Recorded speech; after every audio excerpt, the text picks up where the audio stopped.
if she was well behaved, there was going to be no help for her. So from 14 years and 2 months old, she never had any further education. The council had a legal obligation to educate, to take her to court. Absolutely. Right? And they wouldn't. So during the time she was off school, obviously she'd spent some time on the internet, which was educational in its own way, and it was a communication point for her as well to talk to other people. Obviously we had our own social network, family social network, all that kind of thing. And then, so she'd been kicked out of school as a victim, floods of tears wanting to take her life, and I was taking her here, there and everywhere. I was trying to do a lot with her as well. I fully expected them to take me to court because I knew that was their legal obligation. Yeah. But they never did. And why do you think that was? Because they'd committed a serious crime. I'd got stuff in writing. They actually admitted that they didn't know. Right, so they couldn't win a court case, so they didn't want to play. Exactly. Right. Yeah. So when what was the next thing that happened? Right, when she was 15, she'd got talking to this guy on the internet. Well, she used to show me who she was talking to anyway. And her musical taste changed completely after a while, talking to this guy. To stuff, she had set tastes, a wide variety of tastes, because she enjoyed singing. She used to sing along to Charlotte Church and all sorts of stuff. So she had her own kind of taste, but it changed to this weird kind of stuff that she used to hate. And I used to say to her, this is a bit strange, it's not what you like. Anyway, this lad is an Asian lad. By the time she was nearly 17, it was his birthday, so he wanted to meet her with his group of friends and have a birthday thing. So my friend and I went with her to meet him, see who she was with, and we stayed next door. So we were only because she hadn't even dated. Within shouting distance? Yeah. So she hadn't dated. She was, I wouldn't say she had a sheltered life, because she had a full social life. But she was never a street She was naive? Kid. Yeah, very naive. And you'd legally class her at that time, even now, as a vulnerable person. Okay.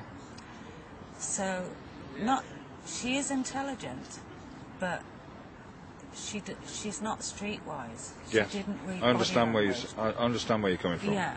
So then this guy, she'd been to his birthday bash.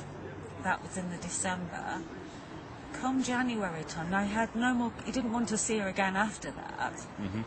But come the January, she was having her tonsils out, and he'd obviously communicated with her and found out it was on the children's ward.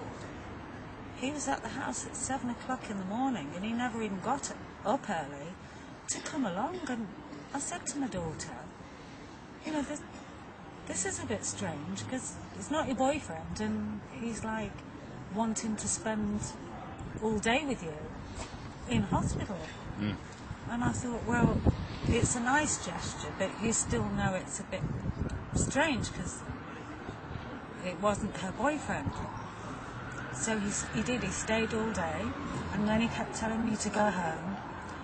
And then I nipped home to get some stuff for him and come back again. But he never left the children's ward, and I thought, it doesn't kind of match up, but because it's a friend. And then he'd actually asked her out during the time she was in hospital. Right. So she started to see him not very often. Yeah. Then it built up. Well, she was 17. He seemed to be clean, and you can't kind of say. It didn't bother me whether he was Asian, Chinese, or what he was. No, of course. Yeah. But he seemed to be a bit shy, and I thought, well, that's good for her. Because he's not. She hadn't had a boyfriend. She was a bit vulnerable. So I thought, well, he's not in a hurry to be trying it on with her because he was shy. He didn't seem to... Or at least he was in front of you. Well, no, even she said. Okay. No, we used to talk. And she couldn't even get him to hold her hand. And after about a year of dating, she'd come up to her 18th birthday, and she decided to go on the pill, thinking at 18 now, they've been together like over a year, yeah, probably 18 months or something like that. She thought, well, maybe it's time for them, because they had been dating. Yeah. So, of course, she came home crying. She said he's not bothering with her, he doesn't want to know her, this, that and the other. And my friend was there, and that's when she said she was still a virgin, she was 18. I was proud of her for that, yeah. And he wasn't interested in her. And even my friend who was Asian said this is a bit strange because, like, she's 18 now, and he's 24. Which seems a bit... Not saying they're supposed to, but she felt that she was ready for that kind of a thing. But it hadn't happened.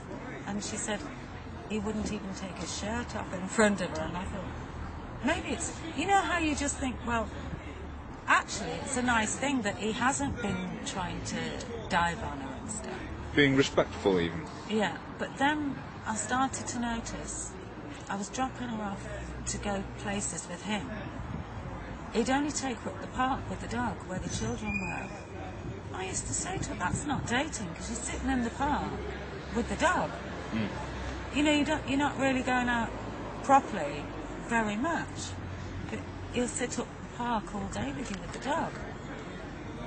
Anyway, it got to the stage where she seemed to be frightened. I took her to drop her off to him, and he started getting irate, and she got really scared. And I kept saying, what's the matter, what's the matter? And I said, are you frightened of him? No. She was very, like, petrified. Right. And then she wanted to break away from him. And his mother was phoning constantly, you know, I'm sorry about this, I want you back together. And the mother started to take a role. She used to come to the house, and she used to say to me, oh, I don't know why your daughter doesn't like you. I think you're really nice. I used to think she doesn't like me. We've always been really close. The cards... Christmas. Sowing seeds of doubt, dissent. Yeah, and she obviously was doing it to my daughter as well. And I said, oh, it's probably a teenage thing because you and your son went through a lot of problems. So I thought, well, teenagers would know. So then it turned into, oh, I don't know why your daughter really hates you. I think you're really nice. She was doing it to both of us. So she was complicit in whatever was going on? She was grooming my daughter. Yeah. The gifts came. And you, for that matter. Yeah. She was... There'd be a phone call. It would be... oh, look outside your door. She was wrapping up little tiny gifts for my daughter. And the wrapping would be more dearer than the present. It would have ribbons, bows, very, very elitely wrapped. Of course, my daughter was thinking, because I didn't realise that's part of the grooming. All these presents. And this would happen now and again. Run downstairs. And there'd be these gifts again, you know, and some of them were stupid. They were like little teddy bears. And this is when she's 18 years old? Yeah, and there'd be a Snow White children's cup and saucer and bowl. And at this time, would you say that she had a sort of a normal, should we say, a learning level or a social level that was below normal? Her education level was high, but her... People skills? Her people skills were very... limited, maybe? I don't want to lead you. Yeah, no, she was... she wouldn't recognise body language or facial expression. Right. She took everything at face value. Yeah. Okay. Yeah. Naive.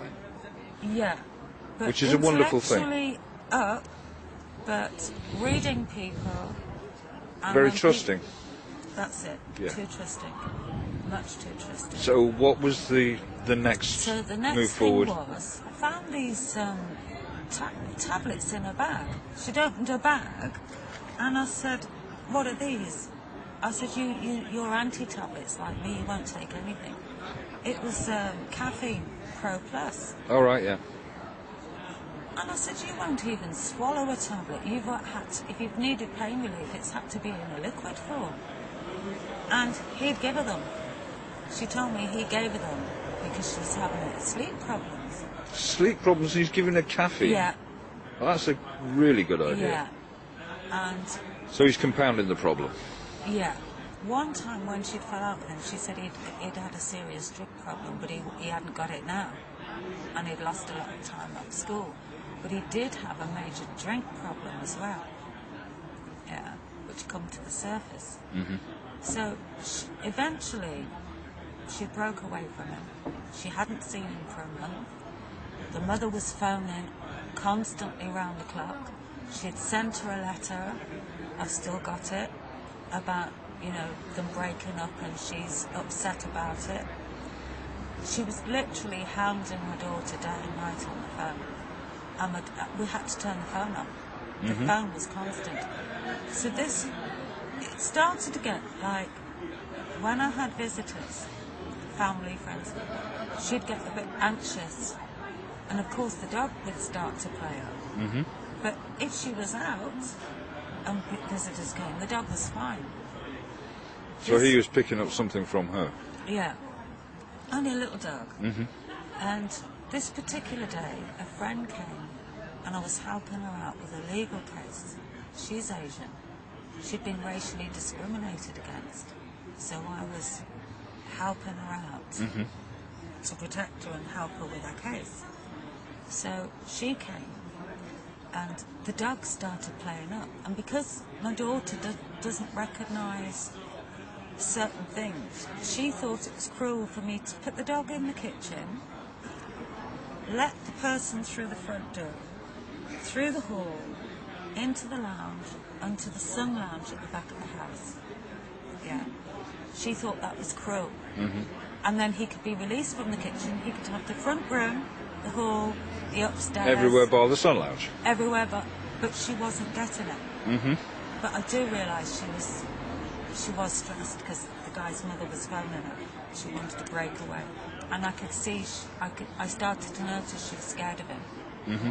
I actually seen the fear. And she didn't want to divulge to me why she was so scared. I seen it. The dog started barking up at the glass. Because there's a glass partition between the sun lounge and the lounge. Mm-hmm. So we couldn't hear ourselves think. And my friend's phone went, so there's a door to the garden. She was heading from the sun lounge to the garden. I opened the door to pick up the dog, to put him out of at least the lounge, because he was bark, bark, bark. We couldn't hear ourselves think. Right. Didn't the dog go for me? I've still got scars on my stomach. I was pouring with blood. Just without thinking, I picked up the phone. Right, nearest thing I could grab, phone the police. I mean, in retrospect, I just would never have done that. I'd have known what was going to happen after that. Anyway, my friend was heading in from the sun lounge. My daughter managed to pick the dog up.